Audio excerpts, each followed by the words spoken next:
Good evening. Thank you for joining us. This teenage boy is accused of murder in our community. He appeared before a judge just a short time ago here in the Valley.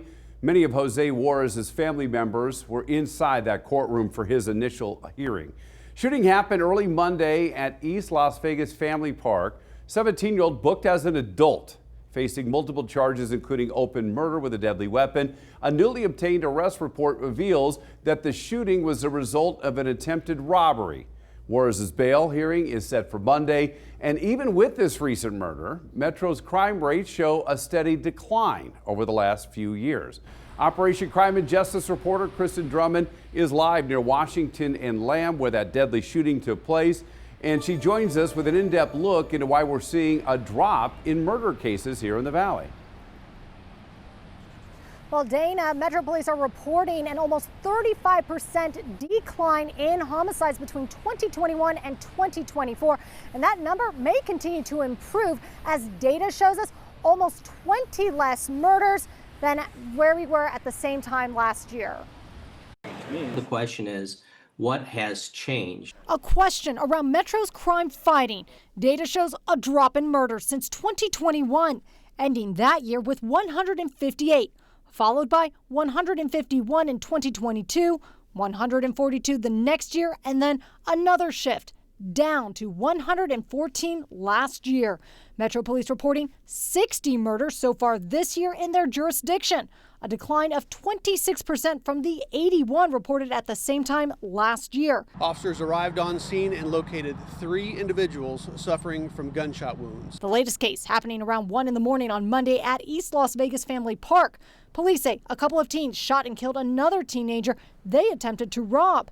Despite the recent violence, William Sousa, a criminal justice professor at UNLV, says the overall trend shows improvement. This is very good news to see that the numbers are heading in this direction. He says many places around the country, including here in Las Vegas, experienced an uptick in crime around the pandemic. Before 2021, Metro reported 121 homicides in 2018, 87 in 2019, and 102 in 2020. Now that we're past the pandemic, we have police and communities returning to a more proactive style of addressing crime. Likely helping to bring stats back to pre-pandemic numbers, new tools, from drones to devices known as shot spotters, which identify where gunshots are fired. The department also activating the Violent Gun Crime Unit last October. The team investigates the non-deadly shootings, tracking illegal firearms, and preventing retaliation before it happens. David Roger, the former Clark County District Attorney. We know that every summer, if we're not watchful over rival gangs, that there could be shootings. And so, we have a robust gang unit that is out there on the streets every night. So far this year, Metro Police say 4 murder cases involve a gang member, 2 crimes with robbery, another domestic violence, and lastly, altercation, perceived disrespect. Only 1 crime in that category related to a gang member, but police list perceived disrespect as number 2 on the top 5 causes of murder in 2025. 11 cases so far, behind domestic violence with 16 cases. There's no way officers can deter a spontaneous killing.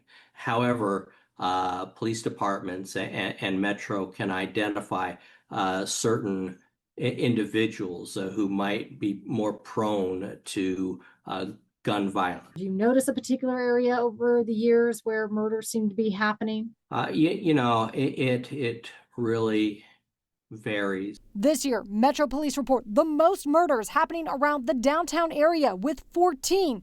Behind it, to round out the top 3, are the Northeast Area Command with 9 and South Central with 7. Really, what's the driving the problem is the first step to understanding how best to prevent it. Officers continue to analyze the trends and focus to turn the tide on violent crime. People are less likely to commit a crime when a police officer is nearby.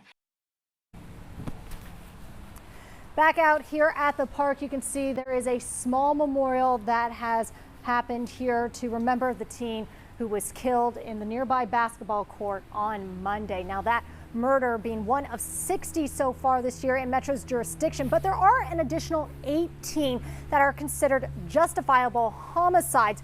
Those are homicides that go to the district attorney's office for review of self-defense. Dana? So you were saying the murder rates are down here. What about the solve rates in our community? Well, actually, Metro Police are doing very well with that. They're actually one of the departments that lead the nation with it. Metro Police reporting a 93% solve rate right now. And when we're looking at the data, they only have 4 open murder cases so far this year. Dana? Okay, Kristen, thank you for that live report. By the way, the leading cause of murders for Metro Police, domestic violence. Kristen shared that Metro reported 16 cases so far this year. That is up by 3 for the same time last year. Overall in the Valley, it's an issue a local nonprofit tries to address.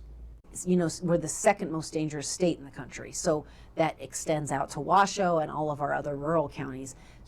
If there was one thing that we can do in the next 2 years, it's that. It's strangulation detection and then prosecution of those folks that are committing strangulation. Ortenberger says a person being strangled is 750% more likely to be murdered compared to someone who is also abused but not strangled. Advocates say stranglers can escalate to more lethal methods, including using a gun. So data shows 39 people have been killed by gunshots this year as of September the 14th, followed by 11 people murdered by a knife and 4 by blunt force trauma. Metro Police report people 50 and older make up the largest group of murder victims this year. 16 killed so far this year. Next highest age group, 20 to 29 with 15, followed by 30 to 39 with 14 deaths in that category. North Las Vegas, those police departments are reporting fewer than 30 murders each year in the city since 2021. Data shared with News 3 shows that 29 murders occurred there in North Las Vegas that year. It dropped to 21 in 2022, 25 in both 2023 and 24. Police report 19 murders so far this year. We've reached out to Henderson Police about their homicide numbers. Spokesperson says they are looking into it for us. And to watch previous Operation Crime and Justice reports, head to our website at news3lv.com.